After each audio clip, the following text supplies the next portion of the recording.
क्या आप कभी ऐसी जगह गए हैं जहाँ समय ठहर जाता है, अजीब आवाज़ें सुनाई देती हैं और चारों ओर रहस्य का अंधेरा छाया रहता है? आज मैं आपको एक ऐसी ही कहानी सुनाने जा रहा हूँ जो न केवल डरावनी है बल्कि आपके अंदर जिज्ञासा और भय को एक साथ जगा देगी। यह कहानी है कुलधरा रेलवे स्टेशन की, जिसे लोग मौत का स्टेशन भी कहते हैं। पर क्या सच्चाई वास्तव में वैसी ही है जैसे लोग कहते हैं? तो चलिए इस सफ़र की शुरुआत करते हैं। दिल्ली का न्यूज़ चैनल ऑफिस। अर्जुन अपने चैनल के एडिटर विशाल के ऑफिस में बैठा था। विशाल ने एक मोटी फाइल अर्जुन के सामने रखी। यह क्या है सर? अर्जुन ने पूछा। विशाल ने कहा, यह एक असाइनमेंट है और शायद अब तक का सबसे डरावना। तुम्हें कुलधरा रेलवे स्टेशन जाना है। Kuldhara railway station? मैंने इसके बारे में सुना है, लेकिन वो तो 30 साल से बंद है। वहाँ कुछ बचा ही नहीं होगा, फिर वहाँ क्या रिपोर्टिंग करना सर? अर्जुन ने उत्सुकतापूर्वक पूछा। विशाल ने गहरी सांस ली और कहा, हाँ, सिर्फ एक बंद स्टेशन ही नहीं, वहाँ हर रात कुछ ऐसा होता है जिसे कोई समझ नहीं पाया। गांव वाले कहते हैं कि वहाँ एक भूतिया ट्रेन आती है, जो भी उस ट्रेन में गया वो वापस नहीं लौटा।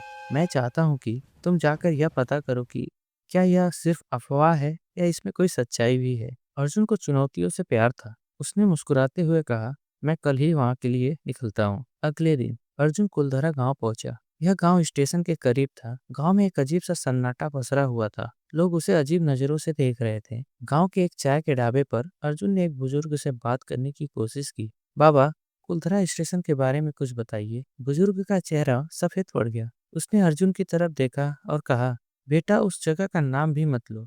वह जगह शापित है। वहां जाने वाले लोग कभी वापस नहीं लौटते। पर ऐसा क्यों? क्या हुआ था वहां? अर्जुन ने पूछा। बुजुर्ग ने कहानी शुरू की। लगभग 30 साल पहले उस स्टेशन पर एक बड़ा हादसा हुआ था। रात की एक ट्रेन पटरी से उतर गई थी। उसमें लगभग 200 से ज्यादा लोग मारे गए, लेकिन उनकी आत्माएं आज भी उस स्टेशन पर भटक रही हैं। कुछ कहते हैं कि वो ट्रेन आज भी रात को आती है। अर्जुन ने गांव वालों की बातों को गंभीरता से नहीं लिया और उसने सोचा कि ये सिर्फ कहानियां ही हैं। अर्जुन रात के 10 बजे स्टेशन पर पहुंचा। स्टेशन खंडहर जैसा लग रहा था। प्लेटफॉर्म पर घास उग गई थी और चारों ओर गहरा अंधेरा छाया हुआ था। अर्जुन ने अपने कैमरे और उपकरण को सेट किए। उसने खुद से कहा, यहाँ कुछ भी असामान्य नहीं है। चलो रिकॉर्डिंग शुरू करते हैं। Kuldhara railway station. यह जगह 30 सालों से वीरान है।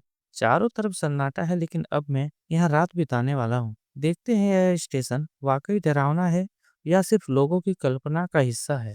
रात के करीब 12 बजने वाले थे। अर्जुन ने नोट किया कि स्टेशन की घड़ी जो रुकी हुई थी अचानक चलने लगी। वह थोड़ा चौंका। तभी उसे दूर से ट्रेन की सीटी सुनाई दी। यह ट्रेन की आवाज कहाँ से आ रही है? यह तो बंद स्टेशन है, अर्जुन ने खुद से कहा। अचानक प्लेटफॉर्म की दूसरी तरफ तेज रोशनी दिखाई दी। एक ट्रेन धीरे धीरे स्टेशन पर आकर रुकी। ट्रेन पूरी तरह से जर्जर हालत में थी। खिड़कियों पर खून के निशान थे और ट्रेन के डब्बों से अजीब सी आवाजें आ रही थी। अर्जुन को अपनी आंखों पर विश्वास नहीं हुआ। यह असली है या मेरा वहम? उसने कैमरे की स्क्रीन को देखा। ट्रेन वास्तव में रिकॉर्ड हो रही थी। तभी एक खिड़की से किसी का चेहरा झांकता दिखाई दिया। अर्जुन ने हिम्मत उठाई और ट्रेन के अंदर जाने का फैसला किया। जैसे ही वह ट्रेन में चढ़ा, ट्रेन के अंदर का माहौल और भी डरावना था।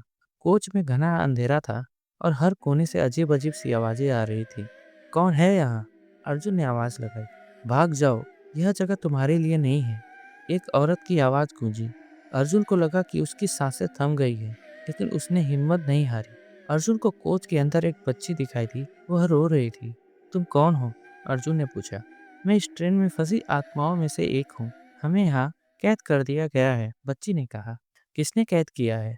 गोविंद अंकल ने। वो इस ट्रेन के गार्ड थे। जब हादसा हुआ तब उनकी मौत भी हो गई थी, लेकिन वो बहुत गुस्से में थे। अब वो हमें यहाँ से जाने नहीं देते। अर्जुन को यह बात समझ नहीं आई। उसने सोचा कि गोविंद अंकल कौन हो सकता है और वे क्यों ऐसा कर रहा है। अर्जुन अगले कोच में गया। वहां उसने एक परछाई देखी। यह गोविंद की आत्मा थी। तुम कौन हो और यहाँ क्या कर रहे हो? गोविंद की आत्मा गुस्से में बोला। मैं पत्रकार हूँ, मैं सच्चाई जानने आया हूँ, अर्जुन ने कहा। गोविंद ने कहा, इस ट्रेन में सभी की मौत रेलवे अधिकारियों की गलती से हुई थी। अब मैं इन आत्माओं को अपनी ताकत के लिए रोक कर रखता हूँ। किसी को यहाँ से जाने की इजाजत नहीं है। अर्जुन ने पूछा, तुम ऐसा क्यों कर रहे हो? इन्हें शांति से मुक्त क्यों नहीं होने देते? गोविंद ने चिल्लाकर कहा, क्योंकि मुझे बदला लेना है। जब तक इन आत्माओं का दर्द जीवित रहेगा, तब तक मेरा गुस्सा जलता रहेगा। अर्जुन को एहसास हुआ कि गोविंद का गुस्सा इन आत्माओं को मुक्त होने से रोक रहा है। उसने अपने साथ लाई किताब में एक उपाय देखा। इन आत्माओं को मुक्त करने के लिए केवल सच्ची प्रार्थना और दिया जलाना चाहिए। अर्जुन ने प्लेटफॉर्म पर एक दीपक जलाया और आत्माओं की शांति के लिए प्रार्थना की। अचानक ट्रेन तेज रोशनी के साथ गायब हो गई और आत्माओं के चेहरे शांत हो गए और वह मुक्त हो गए। गोविंद की आत्मा भी रोने लगी। उसने अर्जुन का धन्यवाद किया और कहा, तुमने मेरी आंखें खोल दी, अब मैं भी मुक्त हो सकता हूँ। दोस्तों, इस कहानी का अंत अर्जुन अपने दर्शकों से कहता है, यह कहानी हमें सिखाती है कि गुस्सा और बदले की भावना विनाश लाती है, लेकिन सच्ची प्रार्थना और शांति हर आत्मा को मुक्ति दे सकती है। तो दोस्तों, आप क्या सोचते हैं इस बारे में? हमें कमेंट करके ज़रूर बताएं। तो दोस्तों, हमारी आज की यह कहानी यहीं तक थी। तो आपको यह कहानी कैसी लगी? कमेंट करके ज़रूर बताएं। अगर कहानी पसंद आई हो तो प्लीज़ वीडियो को लाइक, शेयर एंड सब्सक्राइब जरूर कीजिएगा और चैनल को सब्सक्राइब करना मत भूलना। मिलते हैं हम ऐसी ही अगली कहानी पे। तब तक आप अपना ख्याल रखें। धन्यवाद।